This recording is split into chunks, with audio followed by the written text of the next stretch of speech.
just like about 4 months ago, I lost my condominium to foreclosure. That was a really bad deal that I made when I bought the property about 2004. And at the time that I bought the condominium, I was looking at it as an investment, you know, like then sell it down the road like 2 or 3 years, trying to make some money out of it. And it didn't work out. In 2000, so it was before this current economic situation that we're in. I did end up in the subprime market. It's been a very difficult mortgage to handle. It was on an ARM, which means that the interest rate fluctuates.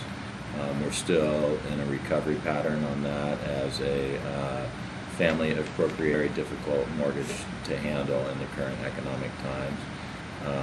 There's a couple of good things about it. We have zero consumer debt. So as a family on the planet, we have no debt with the exception of the mortgage. So it makes that a little bit more manageable. Second of all, we're not underwater, so we don't owe more on our principal residence than we do. We never took the equity out of the house, and so that subprime barely tolerable rather than irreprehensible, if you can follow that. We're able to handle it, even though it's grueling. It's really unfortunate to see that the housing crisis went so far. Yeah, it's harmed a lot of people in our community. So, I mean, the housing crisis, right? Whose fault is it? Well, I'm not quite sure too. Well, people just keep blaming other people, so let's have a look.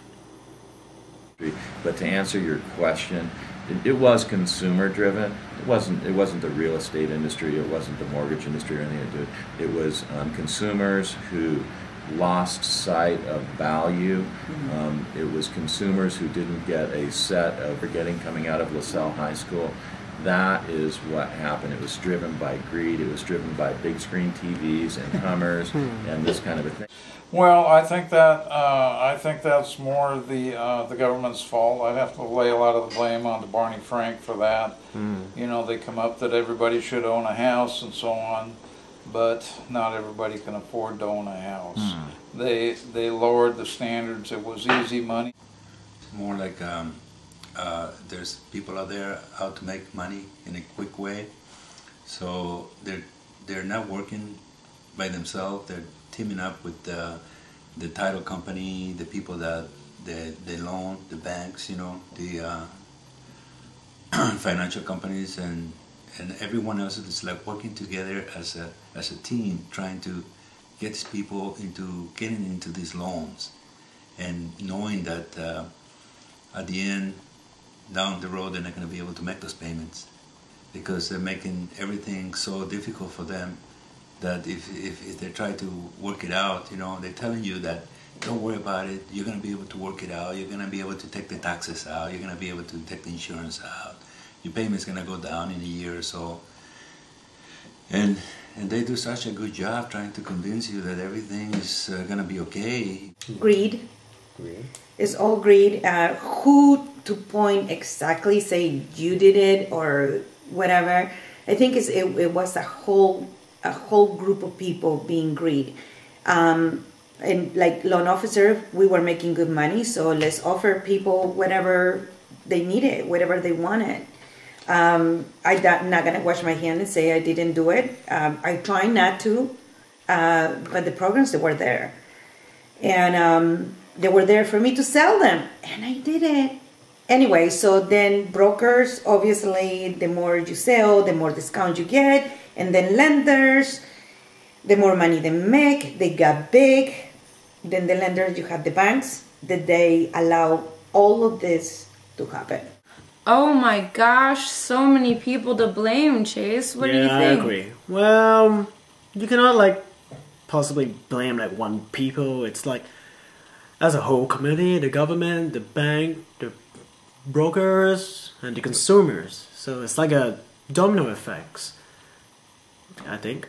I guess it's really everyone's fault. Yeah, I agree too. So, but what should be the solution to help solve the current crisis? Right, what are we gonna do about this, especially for our generation? Yeah, let's hear from the people.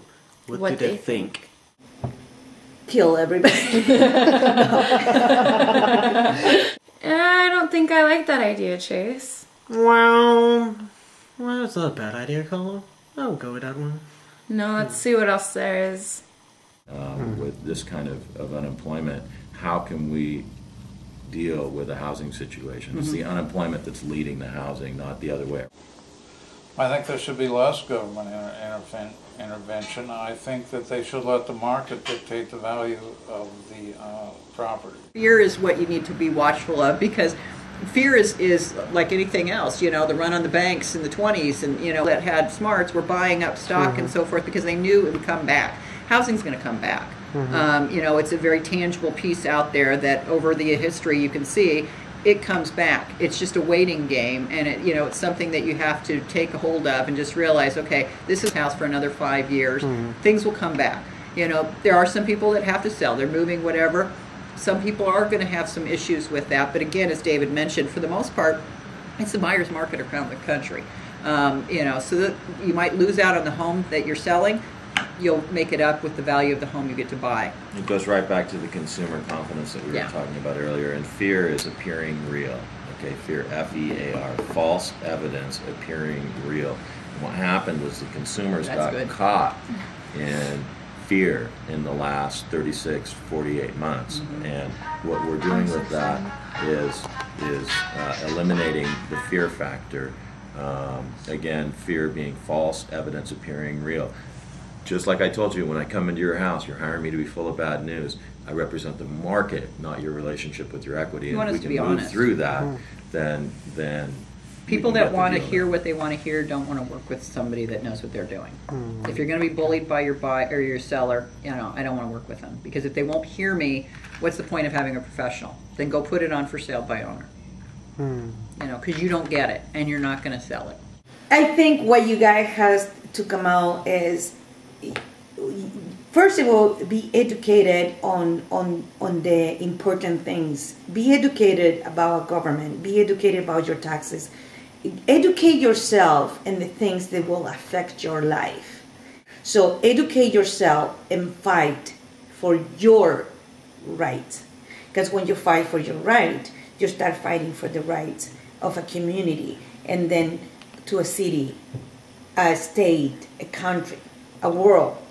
So throughout the research, like listening from other people, we were convinced that government intervention might not be the best solution right now to solve the crisis. I agree. I think that right now the government has done enough, and that maybe we need to just step back and let the consumers and the people regulate the market and see what we can do. And also, it's really important that, as our future generation, it's pretty clear that we need to educate ourselves and become aware, so that way this doesn't happen again, because we're kind of set up for disaster right now, clearly, and we need to do the best that we can to avoid it. Okay, educate ourselves about the problem, the housing, the market, and help improve the future and make sure that we don't fall into another housing crisis. Absolutely. Well, aside from our research interviewing people throughout the process, we went down to the downtown chapel for a few hours and we spent our time in the hospitality center. It was fun. We met some interesting characters. What do you say? Very interesting. Very interesting. There are kind people too. It's good to get to know them a bit, like their current situation in the crisis right now. So just help us understand more about the project that we are doing. So ถ้าคุณจะผ่านพ้นวิกฤตครั้งนี้ไปได้ก็คุณต้องมีความรู้ต้องศึกษาเล่าเรียนตั้งใจเรียนอยู่โรงเรียนแล้วก็เรียนรู้กับตลาดแล้วก็พยายามไม่ให้เกิดเหตุการณ์แบบนี้ขึ้นอีกก็ขอบคุณครับที่ดูวิดีโอนี้เจอกันครั้งหน้า That means happy days, and we hope you enjoyed your time with us.